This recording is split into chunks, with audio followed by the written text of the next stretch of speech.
You ever sit in a room full of people and feel like you're on a whole nother planet? Not like you're better than anyone else, just displaced. Like you blinked 1 year and woke up in another dimension. Conversations sound familiar.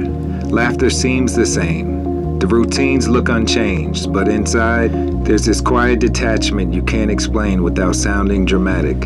So you stop trying to blend in. You don't mirror the mood. You don't force the smile. You feel the separation in real time, and it gets heavier because you refuse to dilute yourself just to belong. Then 2020 arrived and the atmosphere changed overnight. Like something unseen pressed pause on a world that never fully hit play again. And since then, the atmosphere hasn't felt the same. The calendar kept moving, but something inside people stalled out. Some folks never made it back. Some are still breathing, but you can feel the absence anyway. Like their spirit clocked out early, and the ones you trusted, the ones you laughed with, grew with, survived with, a lot of them turned into names you can't even text anymore. Best friends became strangers, lovers became lessons, families became awkward distances. And the wildest part, you didn't even do anything to deserve the separation. The world did it for you. So now you wake up and it's like, what am I even rising for? Because what you swore you understood got flipped and remixed into something unfamiliar. Your sense of safety changed. Your patience eroded. Your tolerance for nonsense diminished. And when your inner compass updates, you start noticing how many people are living on autopilot, smiling like everything's fine, posting like everything's all good, while their eyes look vacant, like the lights are on but nobody's really home. How the fuck can I relate to this? Careers got scrambled. People who had plans got tossed into survival mode. Some found new lanes. Some lost their lane completely. Relationships ended like someone cut the power. Like somebody turned the volume down on life itself. You ever walk outside and feel like the air is missing something? Social media dopamine has everyone in a trance. Swipe, like, scroll, and repeat. Everybody's got a highlight reel and a hollow core, or a hot take and no actual warmth.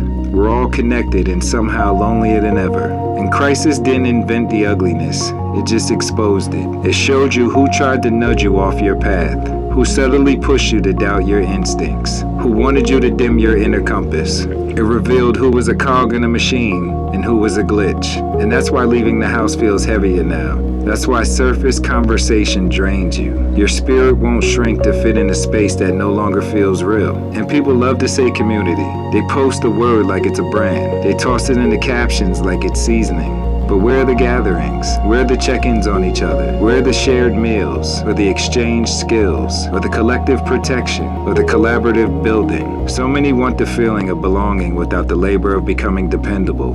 And you feel it too. You feel the gap between what people claim and what people do. You feel the distance between we should link and the silence that follows. You feel the way everyone's waiting for someone else to create the space, build the circle, light the fire, keep the fire burning, while they sit back and stay comfortable. But where do we go from here? Motivation shows up in flashes and disappears just as fast. You can complete tasks and still feel hollow, or be surrounded and still feel isolated.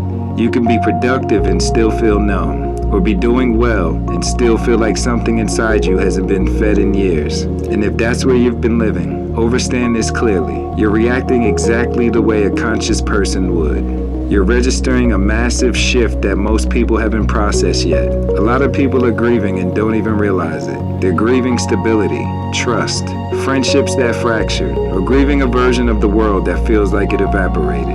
That numbness isn't your identity. It's what happens to the nervous system that's been on alert too long. When disappointment stacks, expectations collapse, and connections feel risky. But isolation can either harden you or refine you. You can let it convince you depth is gone, or you could become someone who brings depth into every space you enter. Start small, one honest conversation, one invitation you actually follow through on, one shared meal, one stretch of time without your phone, one boundary that protects your clarity, and one decision to build something real instead of consuming something hollow. Community doesn't materialize on command. It forms when someone chooses to initiate and someone else chooses to respond. Because we're living in the aftermath of a cultural rupture, and through that crack slipped in a colder, more mechanical version of society. A world that prefers you isolated, overstimulated, and exhausted. Because people who are grounded and thinking clearly are hard to control. So if you've been feeling alone, always remember, you are not defective for sensing shift,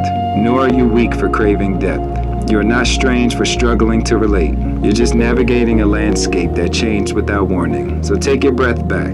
Take back your attention. Take back your time. One deliberate choice at a time. And if all you could do today is refuse to dim your inner compass, then that counts. Because the fact that you feel the isolation means you still have a signal. And to me, that means you're still alive.